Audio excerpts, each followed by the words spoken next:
And so Azerbaijan wants to remove Armenian apostolic inscriptions from churches. See, that's because the history is there. It's Christianity.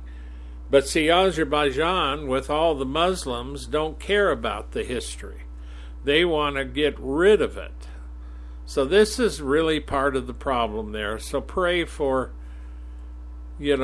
Azerbaijan, pray for Artsakh, Nagorno-Karabakh.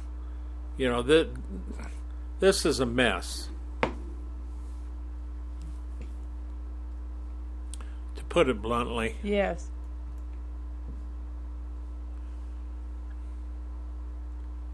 Now we're in Pakistan. Philip Xavier. Now that's a fake name. You're not going to get the real name. But this is a preacher in Pakistan. It don't sound like a preacher in Pakistan, but I'm sure, you get the idea. He grew up in a Christian home in a Christian neighborhood in Lahore, Pakistan.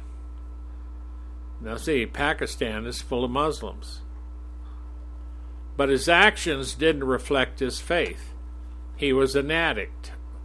Early on in his life, on Christmas Eve, he and a group of others went caroling through the neighborhood as a guise to collect money to buy alcohol.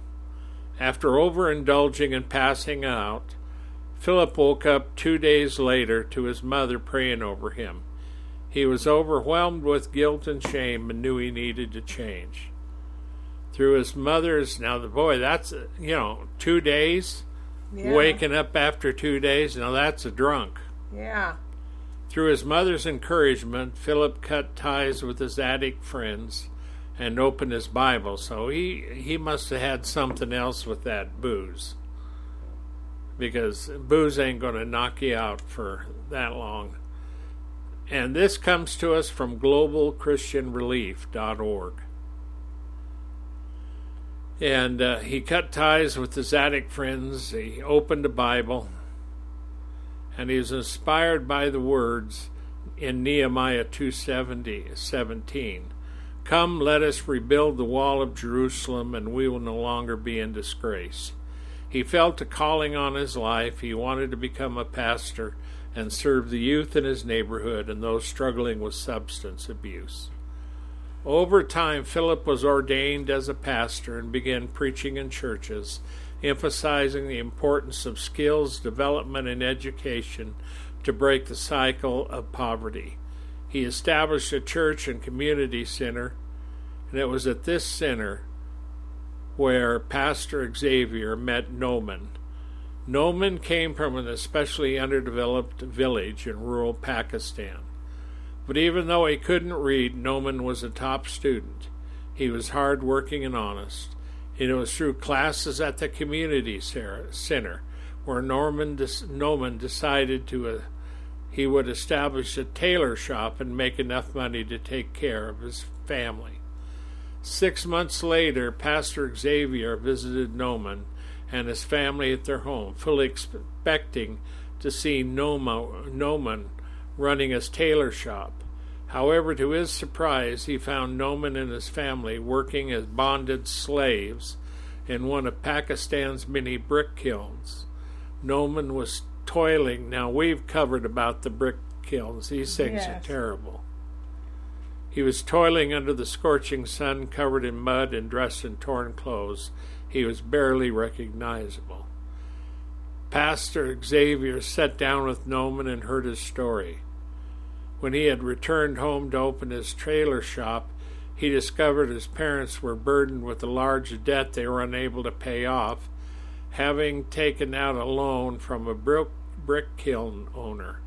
With no other options, Noman took on the task of helping his family as they worked in a brick kiln to pay off their loan. Disheartened at seeing Noman work in the kilns, Pastor Xavier took action. He gathered funds to pay off the family's debt, which was a little more than just $140. Can you believe that? $140 that they would do that? Yeah. That just, become a slave for $140. Yeah. Now, see, there was a ministry that was gathering the money to get people out of that situation. When he arrived to pay off the debt, he had no idea the persecution he would face. The owner of the kiln took the money from the pastor, Xavier, and then assaulted him. The owner and other managers gathered a group of Christian laborers to witness. The intention was clear, to use Pastor Xavier as an example to instill fear in the laborers. That's horrible. They assaulted him for 2 hours, Pastor Xavier recounts. They dragged me by my hair, stripped me of my clothes, and then formed a circle around me in which they kicked and slapped me. Through the ordeal, I vividly recall how all the Christian laborers watched helplessly, crying as they witnessed my assault. A co-owner of the kiln eventually saw the assault, went out to intercede, and he saved his life. Xavier pleaded with the owner who was beating him to release Noman's family, but his requests were dismissed. From that moment on, Xavier knew he had to help persecuted Christians working in the brick kilns. His new ministry is dedicated to raising support for the aid of the kiln workers, and he's been at work forging relationship with kiln owners so that there will be an openness to facilitate the freedom of the workers. God chooses us for fulfillment of his vision in our lives, Xavier says. I thank him for choosing me, a sinner and former addict, to serve his people amid struggles and challenges. Yeah. Lord bless him real good and help him. And that story is from globalchristianrelief.org. That's a good story, too. It is a good story. May the Lord bless him richly for his desire to get his brothers and sisters out of that situation. Yeah. Okay, you're up next. Okay, I'll read Nigeria and Politics. This story comes to us from International Christian Concern, persecution.org. Bringing education to Christian children displaced by Fulani militants. With the violence that has been sweeping across Nigeria over the past decade, you can imagine the influx of orphans and displaced children in the region.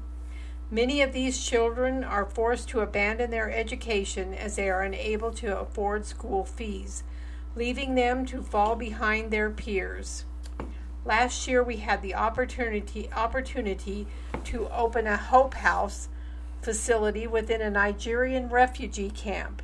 Here the children are once again receiving the education they deserve and, more importantly, dreaming for the future ahead.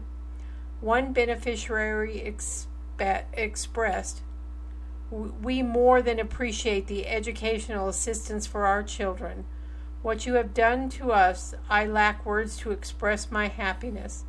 Thank you for making work like this possible." And why the U.S. is opposed to helping Nigerian Christians. Unable to move legislation through the U.S. Congress because it focuses exclusively on Christians. Over the past couple decades, we have witnessed an anti-Christian genocide unfold in Nigeria at the hands of radical Islamists.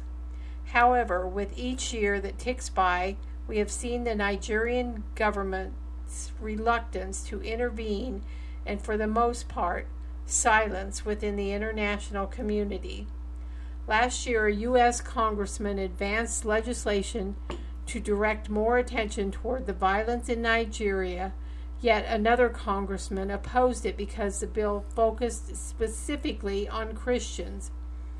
This is a perfect example of why it can be so tough to move legislation along that supports persecuted communities.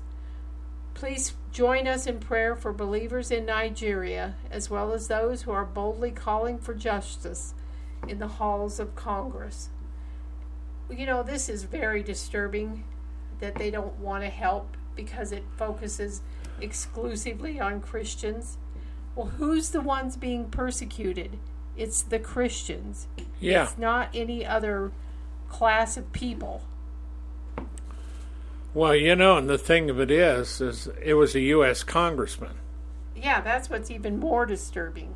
Yeah, a U.S. congressman would say that. You know, that's just like, people. That's nonsense. It is. That's just absolutely, in my estimation, stupid. And, you know, more and more in America, we see a lot of this so-called woke stuff where traditional things, you know, faith, Christianity, and a lot of other things, good things, are cast down by some of the political establishment that we have in this nation. And there's also a move towards hatred, you know, against Christianity in this nation. Yeah, that's tragic. Yeah, so the whole thing is a mess. Now, we've got a show ad to do, and then we'll go on the other side where we'll have Operation Rescue Update. Okay. Pick up your copy of The Rising, a Christian fiction thriller. The Rising. One is rising among the corridors of power with legions of devotees. He knows his day has not yet arrived. He is elusive, powerful, and yet no one knows just how dangerous he is. None except a few who have known his works and the results. One of those is an ex-Black Ops sniper. The rising is here, yet there is that hand of opposition and faith which rises against it. The day is set for the corridors of darkness. Be sure to pick up your copy of The Rising.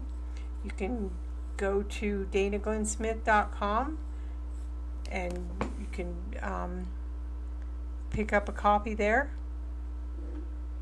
You can also get it on Google Play, Angus and Robertson, Amazon, Barnes & Noble, Books A Million, Ingram, Walmart, and also on, well, any bookstore can order it.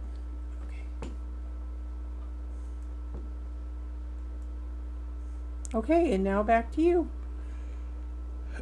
You know, this is Operation Rescue. And, you know, believe it or not, this is a big deal. Because they're in a legal battle. Because the FDA, the Food and Drug Administration, they're abandoning safeguards for chemical abortions. This is real big stuff. Oh. And, you know, so Operation Rescue now, this is an announcement from them, and this comes from operationrescue.org. So this is coming from the main ones. This came from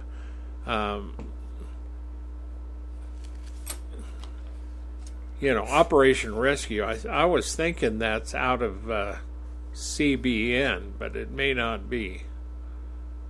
Operation Rescue announced that it's joined the Alliance for Hippocratic Medicine. Remember the Hippocratic Oath? Yes. In its battle against the U.S. Food and Drug Administration. Now see, this is what they said. For its reckless loosening of restrictions on the chemical drug Mifeprex. Now, I don't know that particular drug, but these are chemical abortions, folks.